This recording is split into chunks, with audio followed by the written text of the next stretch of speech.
Hello. I had to read all these new updates and warnings that they popped up. So, excuse that first 10 seconds. So, today I feel a little more powerful than most days. I feel a little stronger. I've been working out more. Um, so, the description of this video kind of tells a very good synopsis of what we went through, what we recovered from, what we're still recovering from, uh, because the scenarios don't get any easier. Um, they get tougher. So on April 18th, 2021, I came home. I had been spending the night out of town with my friend about 45 minutes to an hour away in Charlotte. And we went up there for one of her girlfriend's birthdays. So it was just all girls and then one gay guy friend that is a friend of the birthday person who I didn't know. So we're just having a good time. We're going to go to Top Golf. We're going to enjoy ourselves. And my baby daddy kept calling and I kept answering his text messages. Anytime he wanted to contact me, I was right there for him to contact. And then he started yelling at me, so I knew that he had been drinking. I knew it was getting worse, and I didn't want to uh, let that build, let it ruin my evening. I didn't want to be the party pooper of my group of friends just because he was having a drinking moment and not being rational. He had the hotel that I was staying at. He had the hotel room number I was staying at. His cousin booked the room for me. She worked at the hotel, so she could come to my hotel room at any time and check on me. So there was nothing that I was hiding. Woke up the next morning, and there's a picture of a sitting on my bedside table at my house that he sent me. Well, these are not supposed to be in my house.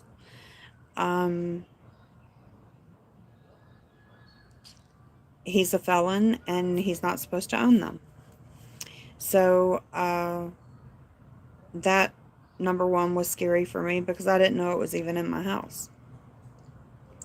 So then I get back home that day. I already know he's got to be in some kind of mood because I've been calling him all morning. He won't answer. He won't respond to my text messages after I've responded to him all night long. So I get home and he has my friend who's my tattoo artist at the house, and he's having a tattoo done on his shin, and which is painful. And he's got a big bottle of Casamigos in his hand, and he's leaning back in the I had put a barber shop in our house for him.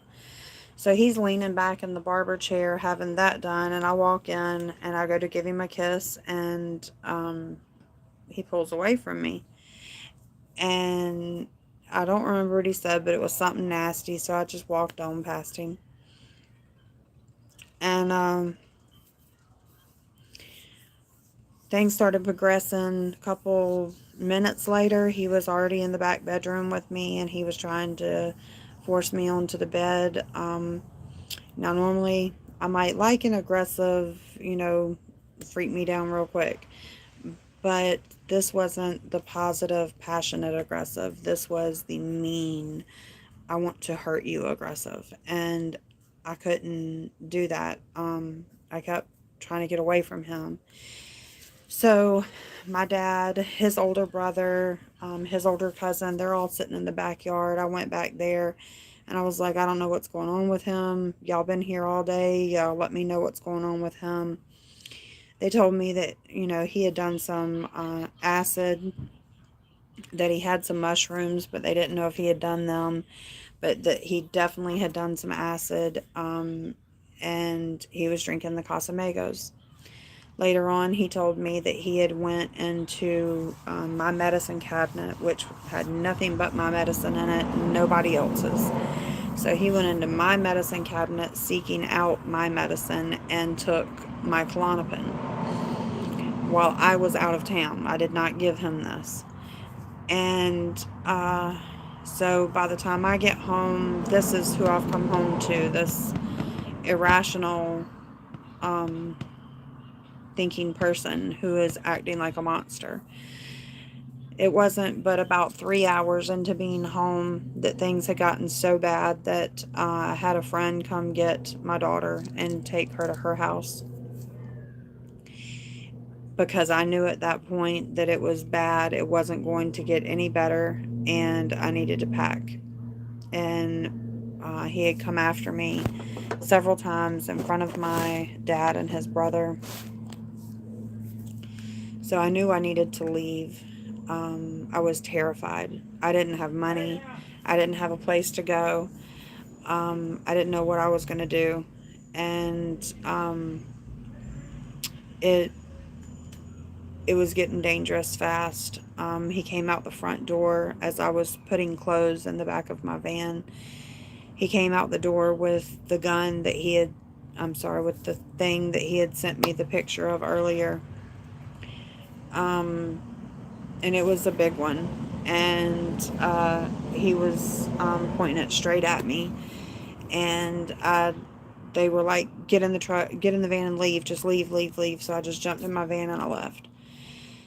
And I guess from what I understand, he checked himself into a mental health facility the next day. His family, especially his brothers and his older sister, know how to work the system very well.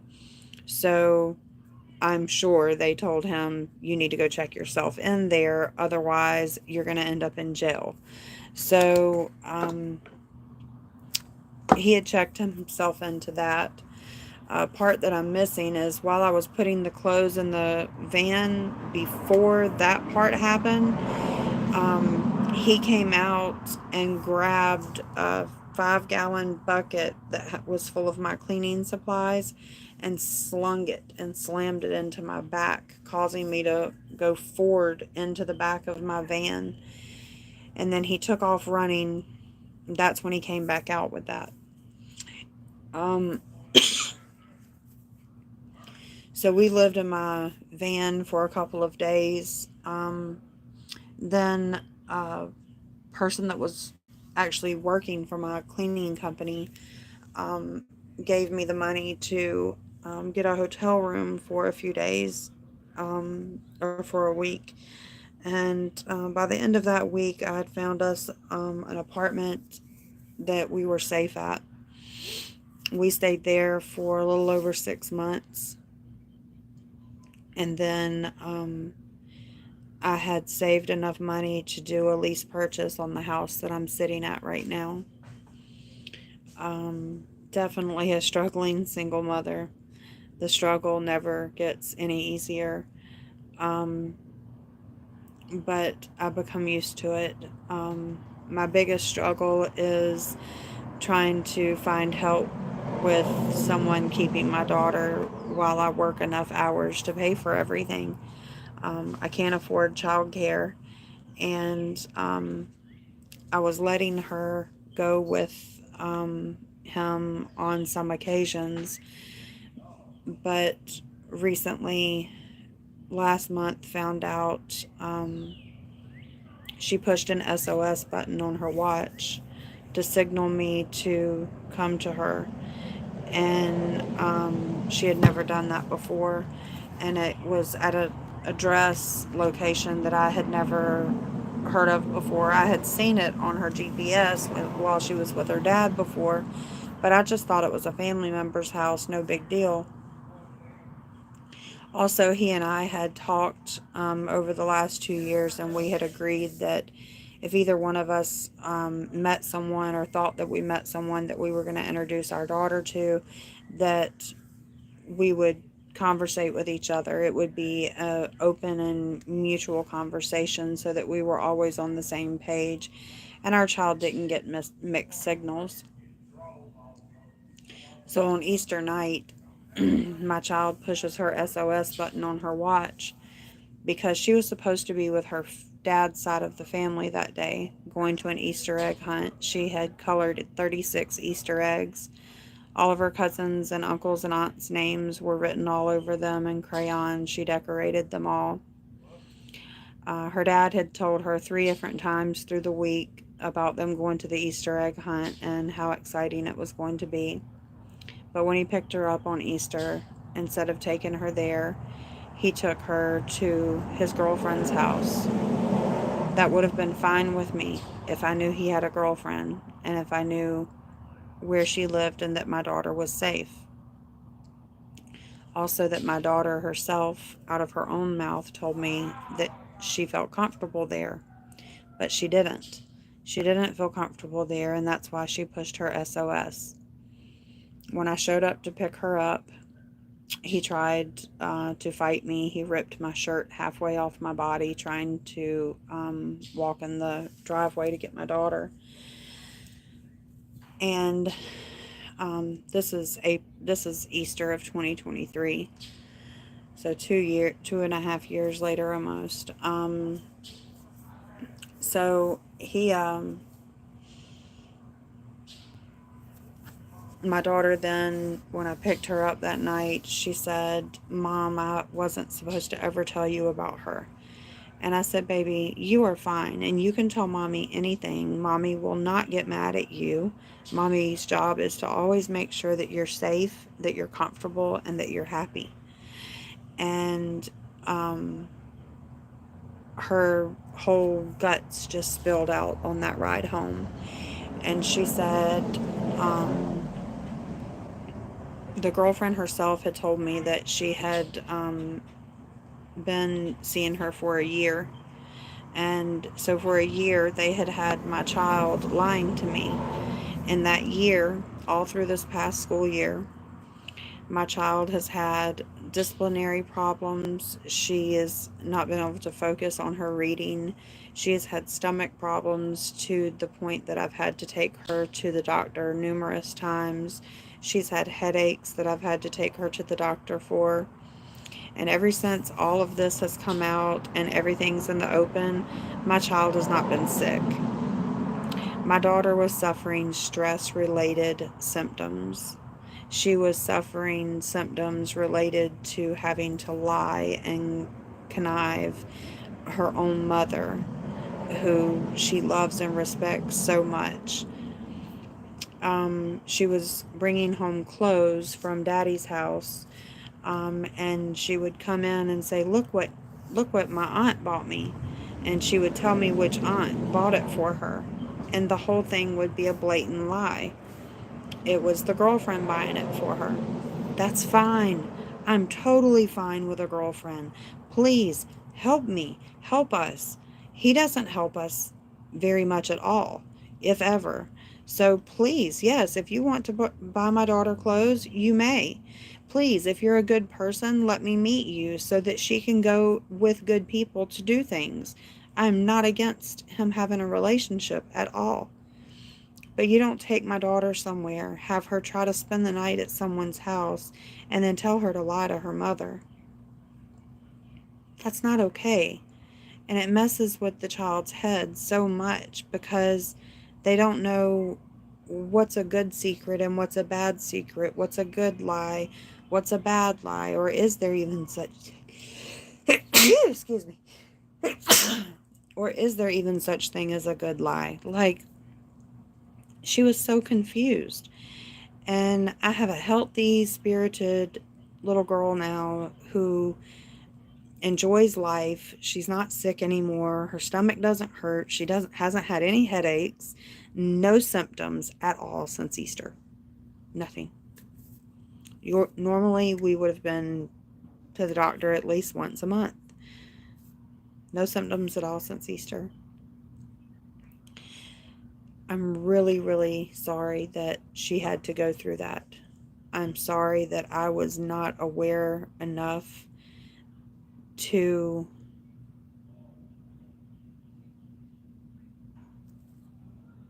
know better and protect her.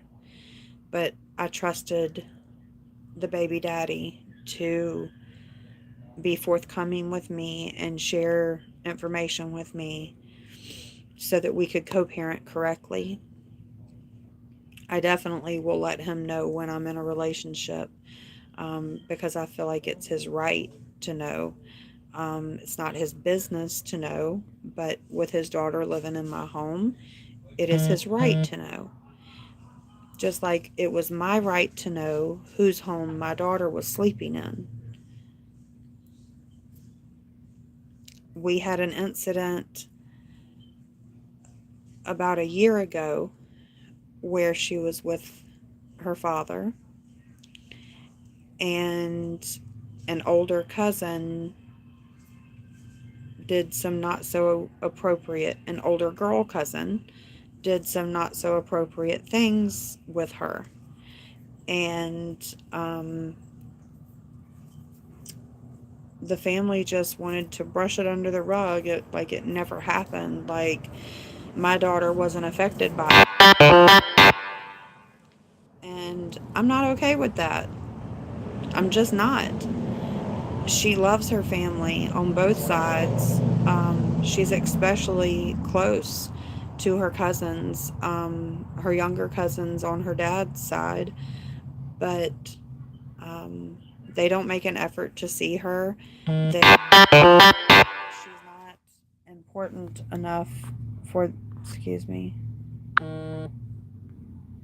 she's not important enough for them to make a way to see her or spend time with her.